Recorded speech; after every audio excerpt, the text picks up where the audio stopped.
नमस्कार फ्रेंड्स, मेरा नाम अमरती कुमार आदर्श है और मैंने बीपीएससी की 63वीं की जो एग्ज़ाम थी उसमें मैंने 156वीं रैंक हासिल की है और मुझे बिहार वित्त सेवा के अंतर्गत कमर्शियल टैक्स ऑफिसर पद मिला है। और ये वीडियो जो है मैं डीकेटी पे जो है कर रहा हूँ और इसके अंतर्गत मैं बीपीएससी की जो है जो इंटरव्यू की जो तैयारी है उसको दिल्ली नॉलेज ट्रैक के इस चैनल पे मैं आप लोग के सामने बताऊँगा।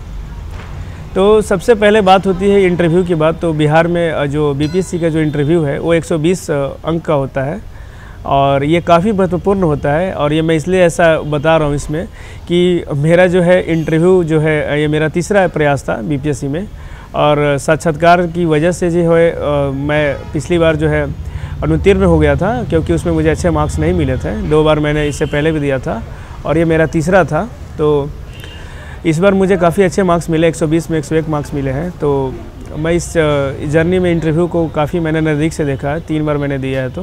तो मैं इस इंटरव्यू की जर्नी को विस्तार से इस वीडियो में बताऊंगा।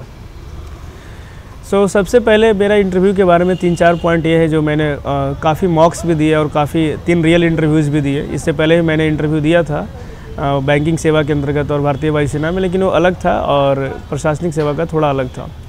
तो इसमें ये चीज़ मैंने जो अपने फेल्यूर से सीखा, इसमें 2 बार मेरा अंतिम रूप से चयन नहीं हुआ, तो कि इंटरव्यू एक ऐसा स्टेज है जहाँ पर आपको जो है काफ़ी अपॉर्चुनिटी होता है कि आप अच्छा परफॉर्म करके एक अच्छी रैंक हासिल कर सकते हैं या आपका चयन हो पाता है, या तो फिर अगर आपका अच्छा इंटरव्यू नहीं जाता है तो आप मेरिट से भी बाहर हो सकते हैं और रैंक भी आपकी डाउन हो सकती है। तो इस इंटरव्यू के लिए काफ़ी इम्पॉर्टेंट जो पॉइंट है, पहला पॉइंट ये मैं बोलूँगा कि आप जो है अपना जो है जो प्रिपरेशन आप जब करते हैं तो उस दौर में काफ़ी अप एंड डाउन्स होते हैं। जब आपका समय अच्छा चलता है, लगातार एग्ज़ाम के रिजल्ट्स आते हैं तो आपका कॉन्फिडेंस भी अप रहता है और वो आपके व्यक्तित्व में दिखता है। और जब आपके नहीं आते हैं तो आप काफ़ी जो है पर्सनली जो है काफ़ी डाउन महसूस करते हैं। तो ऐसा बिल्कुल होता है, हमारे साथ भी यही हुआ था। तो एक तो आप ओवर कॉन्फिडेंस से बचें। जब मैं पहली बार दे रहा था तो शायद मेरे साथ ये थोड़ा सा था इशू कि मैं काफ़ी ज़्यादा जो है ओवर कॉन्फिडेंट वे में दिया था, क्योंकि मैं ऑलरेडी काफ़ी सक्सेस को नज़दीक से देख रहा था। मेरा लगातार चयन एग्ज़ाम रिजल्ट्स हो रहे थे तो, और उस हिसाब से मैंने जो है अपनी पर्सनालिटी को ग्रूम नहीं किया, इम्प्रूव नहीं किया, जिसकी वजह से जो है मेरा चयन नहीं हुआ, उसमें इंटरव्यू में मार्क्स सही नहीं मिले। और दूसरा जो होता है कि आप ओवर कॉन्शियस जब होते हैं तब भी आपका इंटरव्यू में इशू आता है। और थर्ड जो इशू ये है कि आप नॉर्मल बने रहें, जो कि काफ़ी डिफ़िकल्ट है। सारे लोग को पता होता है इंटरव्यू में नॉर्मल बिहेव करना है, लेकिन नॉर्मल बिहेव नहीं हो पाता, ये बहुत बड़ा रीज़न है। तो इस वीडियो में मैं यही कहता हूँ कि आप लोग के सामने कि आप अगर अपने तैयारी पे वर्क करते हैं, आप रिज़ल्ट के बारे में जब सोचना बंद कर देते हैं कि मेरा रिज़ल्ट क्या होगा, क्योंकि हम जब इंटरव्यू देने जाते हैं तो हमारे साथ परिस्थितियाँ ऐसी होती है, पारिवारिक साथ साथ अपने जो व्यक्तिगत स्थिति ऐसी होती है कि हमें ऐसा लगता है कि इस बार चयन मेरा हो ही जाना चाहिए, नहीं तो हमारी ज़िंदगी में सब कुछ अच्छा नहीं रहेगा। तो ये जो प्रेशर होता है वो जो है हमारे ऊपर हावी हो जाता है और हम इंटरव्यू में जो है नॉर्मल बिहेव नहीं करते। एक नॉर्मल जो इंटरव्यू के बारे में जो जो आदमी स्केर्ड रहता है तो काफ़ी इंपॉर्टेंट चीज़ है। अब इंटरव्यू ऐसी चीज़ है कि जिसमें आप थोड़ा पॉजिटिव नर्वस फील करते हैं, तो पॉजिटिव नर्वस फील करना कोई इशू की बात नहीं है। और तो मेरा जर्नी का यही इस इंटरव्यू में कि सबसे पहले आप अपने पे बिलीव रखें कि आपका चयन ज़रूर होगा, क्योंकि आपने मेंस लिखा और मेंस लिखने के बाद आप यहाँ तक आए हैं। दूसरी जो सबसे इम्पॉर्टेंट बात यह है कि इंटरव्यू के दौरान की जो सबसे ज़्यादा इशू आता है कि आप ओवर कॉन्फिडेंट या ओवर कॉन्शियस ना रहें। तीसरा ये रहा कि आप प्रिपरेशन करें। इंटरव्यू का भी एक प्रिपरेशन होता है। हमारे साथ गलती ये हुई थी कि मैंने पहले बार में इंटरव्यू का प्रिपरेशन ही नहीं किया था और मैं जो है ओवर कॉन्फिडेंट की वजह से मैं डायरेक्ट जो है उसमें गया। तो आप 1 या 2 मॉक दें, अपने दोस्तों के साथ करें, लेकिन आप मॉक में ज़रूर आएँ, क्योंकि अगर जब तक आप मॉक में नहीं आएँगे तब तक आप जिसको प्रोफेशनल वे में जिसको बोलते हैं आप बात नहीं कर पाएंगे। और यहाँ पे आपके साथ जो है सबसे बड़ा इशू आ जाता है कि आप प्रोफेशनली तरीके से अपने बात को नहीं रखते हैं। तो आप मॉक इंटरव्यू ज़रूर करें, या तो अपने दोस्तों के साथ करें या परिवार के साथ करें, अपने आप को ओपन ज़रूर करें। तीसरा जो सबसे पॉइंट है कि इंटरव्यू में क्या प्रिपेयर किया जाए। तो मैंने जैसे मेरा 13 इंटरव्यू रहा है, तो इंटरव्यू यहाँ पे 15 से 20 मिनट मुख्यतः चलता है। तो अब क्या प्रिपेयर करें और क्या नहीं करें, तो सिंपल है कि अभी बिहार बीपीएससी ने नाम और जो बायोडाटा रिलेटेड इन्फॉर्मेशन है उसको, जो पर्सनल जो डिटेल्स हैं, जिसमें कि आपका घर कहाँ है, आपका नाम क्या है, और ये सब चीज़ें पूछना बंद कर दिया। तो ज़्यादातर फोकस जो आपके ग्रेजुएशन सब्जेक्ट पे आके आ गया। तो ग्रेजुएशन को आप अच्छे से प्रिपेयर करें अगर आपने वही आपको ऑप्शनल में भी है तो कोई इशू नहीं आता है। अगर नहीं है ऑप्शनल पेपर और ग्रेजुएशन अलग अलग है तो ऑप्शनल को अच्छे से प्रिपेयर कर ले। ऑप्शनल पेपर को भी जो है वैकल्पिक विषय को आप हल्के बना ले, उसके भी जो बेसिक जो पार्ट्स है उसको ज़रूर देख ले, क्योंकि वो काफ़ी निगेटिव वे में काम करता है इंटरव्यू में। अगर आपने ऑप्शनल से क्वालिफाई किया और ऑप्शनल में आप बेसिक भी आप अगर वहाँ पे भूल रहे हैं तो वो थोड़ा एक इशू क्रिएट हो जाता है। सभी लोग माइंड नहीं करते, इंटरव्यू बोर्ड पे डिपेंड करता है। तो अब हमें अपने तरफ से कोई कमी नहीं छोड़नी है, तो हम उस पर काम करेंगे। तीसरा जो सबसे इम्पॉर्टेंट बात है इसमें कि करंट अफेयर्स वाला पोर्शन जो होता है वो काफ़ी जो है आपको काफ़ी परेशान करने वाला होता है, बिकॉज जिसमें आप स्टैंड के लिए आपको बोला जाता है। तो स्टैंड जब भी आपको लेने के लिए बोला जाए तो जैसे आपने मेंस में किया है ठीक उसी प्रकार का आप अप्रोच होना चाहिए, लेकिन उसको शॉर्ट वे में यहाँ पे बोलना है। आप जो है काफ़ी जो है कंस्टिट्यूशनल वे में अकॉर्डिंग टू अपनी बात रखेंगे, चाहे कोई भी इशू हो, पॉलिटिकली हो, सोशल हो, रिलीजियस हो। आप अपना मत न रखें। आप जब भी कोई बात रखें तो उसमें साथ साथ रेफरेंस के साथ रखें, या कंस्टिट्यूशन का रखें, या रिपोर्ट्स का रखें, या कोई भी बुक का रेफरेंस रखें। साथ ही साथ एसआरटी टाइप के क्वेश्चंस बहुत आज के डेट में 63वीं में पूछे जाने लगा। तो एसआरटी की अगर बात करें तो सिचुएशन रिएक्शन टेस्ट, जो मेरे से सवाल पूछा गया इस इंटरव्यू में जिसमें मेरा चयन हुआ है, उस प्रश्न का उत्तर में ये था कि जो है स्कीम का इम्प्लीमेंटेशन ग्राउंड पे क्यों नहीं हो रहा। तो उसमें एक मैंने ये आंसर बताया था कि जो डिजिटल ई गवर्नेंस के द्वारा जो हम स्कीम चलाए जा रहे हैं, उसमें जो है सरकार जो स्कीम चला रही है वो वन वे चला रही है। जैसे कि जो बेनिफिशियरी हैं, जो कॉमन मैन है, उनको डिजिटल लिटरेसी उनके पास नहीं है, जिसके कारण जो बेनिफिशियरी के लिए जो स्कीम चलाई जा रही है गवर्नेंस के द्वारा, उनको जो है पहुंच में नहीं आ रही है। अवेयरनेस का एक बहुत बड़ा इशू है ग्राउंड पे, क्योंकि इतना जिसे बोल सकते हैं मल्टीप्लिकेशन ऑफ जो स्कीम्स है, जिसकी वजह से जो है लोगों को सही मायने में जानकारी नहीं होती है। तो अवेयरनेस पे एक अच्छे तरीके से काम करने की ज़रूरत है।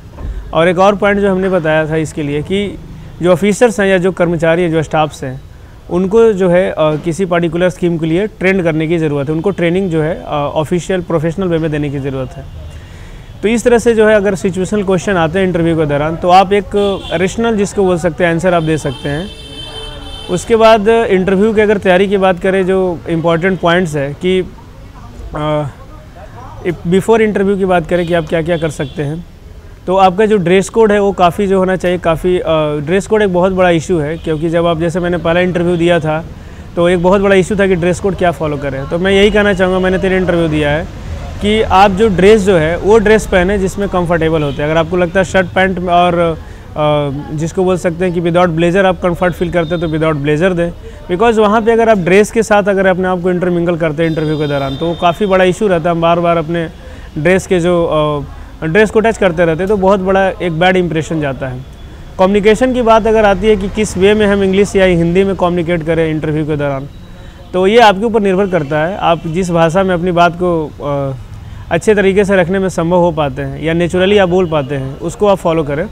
और लगातार अगर इंटरव्यू बोर्ड हिंदी में ही सवाल कर रहा है तो कोशिश करें कि आप हिंदी में ही जवाब दें।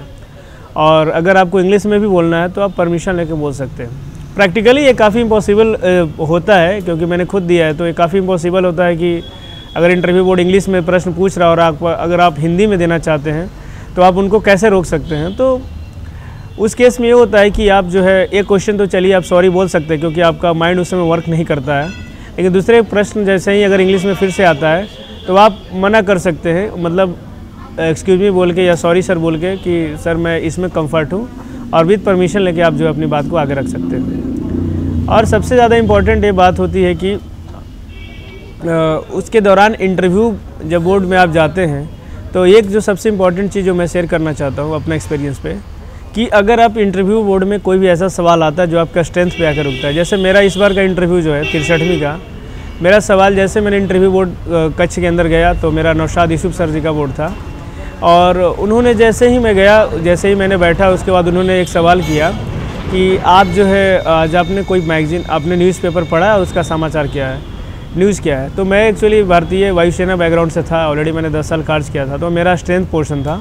तो उस न्यूज़ को ही मैंने वहाँ पे बताया कि सर आज जो है हिंदुस्तान पेपर का न्यूज़ था वो 4 जो है सितंबर का, कि भारतीय वायुसेना ने जो है अपाचे हेलीकॉप्टर जो है ख़रीदा है अमेरिका से, और ये न्यूज़ थी उस दिन चल रही थी, ऑलरेडी न्यूज़पेपर में भी चल रही थी और न्यूज़ में भी चल रही थी। तो मैंने उस सवाल को, उस जो है आंसर को वहाँ पे बोला। उसके बाद मेरा पूरा भारतीय वायुसेना पे इंटरव्यू रहा। तो अगर आपको कुछ भी ऐसा मौका मिलता है कि जो आपके स्ट्रेंथ पोर्शन पे अगर आपका आ रहा है, आपका बैकग्राउंड पे आ रहा है, आपका अच्छा प्रिपरेशन है, आपके जॉब एक्सपीरियंस पे आ रहा है, तो वहाँ पे आप उस बात को रखने की कोशिश करें, उनको इंडिकेट करने की कोशिश करें। अगर वो पूछते हैं तो आप उस पर अच्छे से प्रिपेयर कर रखें। एक और बात मैं बोलना चाहूँगा कि जिनके पास भी जॉब है और जो जॉब कर रहे हैं, इवन किसी भी प्रकार के कार्य में है, कार्य उनका अनुभव है, उसको अच्छे से प्रिपेयर करें। बिकॉज अगर आपके सवाल पूछे जाएंगे और आप अगर जवाब सही से नहीं दे पाएँ तो ये काफ़ी ज़्यादा इनकम्पिटेंसी को शो करता है। तो आप उसमें एक अच्छे तरीके से प्रिपेयर करें। पूछा जाए तो बेहतर है, नहीं पूछा जाए तब भी दिक्कत नहीं, क्योंकि मैंने 62 में जो है भारतीय वायुसेना के रिगार्डिंग प्रिपेयर किया था इंटरव्यू में। वहाँ कुछ नहीं पूछा गया था, लेकिन 63 में पूछा गया और मैंने सारे सवालों का जवाब सहजतापूर्वक दिया, जिसकी वजह से मुझे अच्छे मार्क्स मिले। तो लास्ट में इंटरव्यू का जो BPSC का प्रिपरेशन है, मैंने ओवरऑल जो है कोशिश की है कि मैं कवर करूं। और मैं जाते जाते 2-3 बात ही कहना चाहूँगा मुख्य रूप से इस जर्नी में, स्पेशली इंटरव्यू के बारे में। मेरा तीसरा प्रयास था, 2 बार इंटरव्यू में बहुत कम मार्क्स मिले थे। एक बार मुझे 60 मिला था और एक बार मुझे 65 मिला था, तो काफ़ी कम मार्क्स मिले थे मुझे। और तीसरी बार में मुझे 101 मिला है। तो सबसे पहले एक चीज़ याद रखना है कि ऊपर वाले जो है, ऑलमाइटी जो है, भगवान जो है, और माता पिता का आशीर्वाद सबके साथ है इस जर्नी में। वो सबको समान रूप से देखते हैं, वो तो आपके साथ है ही। तो उन पे बिलीव रखें, अपनी क्षमताओं पे बिलीव रखें। आप अगर आप स्टडी कर रहे हैं, मेंस लगातार क्लियर कर रहे हैं, मेंस के बाद आप इंटरव्यू में आ रहे हैं, तो आप में समथिंग कुछ तो है जो कि आपको यहाँ तक लाया गया है। तो उसमें आप रखें कि अगर हम अपनी क्षमता के हिसाब से करें और आपका दिन होगा तो आपका सिलेक्शन ज़रूर होगा। और मैंने उसी में बिलीव रखा कि आप अपने असफलताओं से सीखें। हमने 2 बार जो इंटरव्यू दिया और जब मेरा चयन नहीं हो पाया तो मुझे भी काफ़ी अच्छा नहीं लगा था, जैसे सभी को लगता है, चाहे किसी भी एग्ज़ाम के स्टेज पे आप फेल होते हैं तो। लेकिन आपको उससे सीखना है कि आपसे गलतियाँ कहाँ हो गई, और आप ज़रूर उसके बाद उस पर अच्छी तरीके से मेहनत करें और उसको अपना स्ट्रॉन्ग पार्ट बनाएं। और इस जर्नी का एक सबसे इम्पॉर्टेंट पॉइंट ये था कि 62 का जब रिज़ल्ट नहीं हुआ था, उसके बाद एक ऐसा टाइम आया था, क्योंकि ये मेरा लगातार दूसरा इंटरव्यू था और अंतिम चयन नहीं हो पाया था, और उसके बाद मैंने तीसरा मेंस 63 भी लिख रखा था उस समय। तो ऐसा लगा था कि पता नहीं मेरे अंदर व्यक्तित्व में क्या समस्या आ गई, क्योंकि मेरा ऑलरेडी वायुसेना या फिर बैंकिंग सेवा में जब मैंने इंटरव्यू दिया तो मुझे काफ़ी अच्छे मार्क्स मिले थे। तो मुझे लगा कि क्या समस्या आ गई जिसकी वजह से मेरा चयन नहीं हो पा रहा है। तो मैंने जब फाइंड आउट किया तो मुझे लगा कि पहली बार में, जैसे मैंने पहले ही बताया आपको इस वीडियो में, कि over confidence and over consciousness से बचना है आपको, और बेसिक्स पे काम करना है आपको, है ना। आपका बैकग्राउंड पे काम कीजिए इंटरव्यू में जा रहे हैं तो। दूसरा, आपके ऑप्शनल पे वर्क कीजिए। तीसरा, ग्रेजुएशन सब्जेक्ट पे काम कीजिए। करंट अफेयर्स पे वर्क कीजिए। अपने जॉब पे अच्छे से प्रिपेयर कीजिए।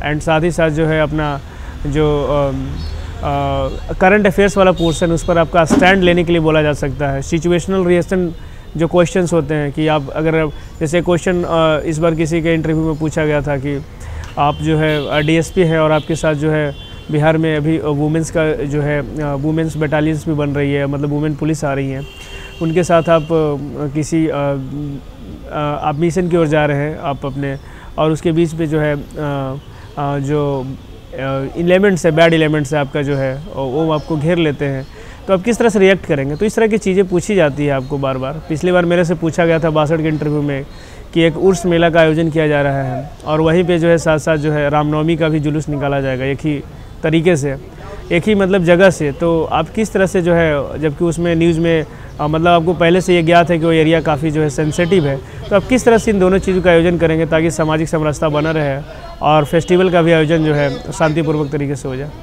तो इस तरह के सवाल आपको पूछे जाएंगे, और इस सब में यही है कि आपका जो आंसर होना चाहिए बिल्कुल न्यूट्रल होना चाहिए, अकॉर्डिंग टू कॉन्स्टिट्यूशन होना चाहिए, अकॉर्डिंग टू लॉ होना चाहिए, और उसमें आपका इल विल और आपके पर्सनल एक्सपीरियंसेस मायने नहीं रखते हैं। और क्योंकि आपको एक भारतीय प्रशासनिक सेवा और बिहार प्रशासनिक सेवा के अंतर्गत काम करना होता है, जहाँ पे आप पूरे राज्य का, पूरे समुदाय का, पूरे लोगों का प्रतिनिधित्व करते हैं, तो इस हिसाब से आपकी सोच होनी चाहिए। और क्योंकि इंटरव्यू में सोच आपकी चेक की जाएगी, अगर ऐसा किया जाता तो आप इस तरह से सवालों का जवाब दे सकते हैं।